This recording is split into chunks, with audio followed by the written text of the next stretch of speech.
บายดีนะทุกคนมื้อนี้นะน้องทุกคนเนาะก็น้องพาทางผู้ชมเนาะไปเฮือนอยู่ห้างเนาะทางไหนมีเฮือนเฮ็ดได้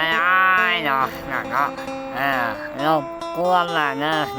โทรหาบ่นี้ทักกันทา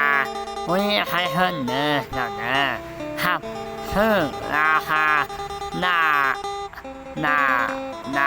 ห้างแล้วก็นอกนะค่าขันที่เนาะโทรเลยเนาะ02022558813เนาะค่าเท่าครับซึ่งค่านอกแล้วก็ค่าในห้างเนาะราคาลมกันได้เนาะ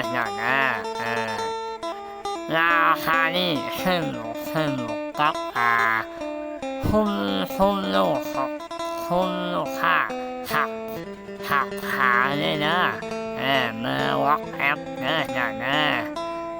ตอนนี้ทีมงานเท่ากันมีหลากหลายนะ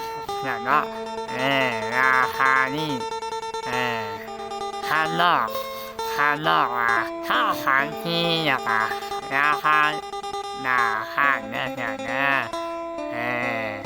ทางไหนมีหลาย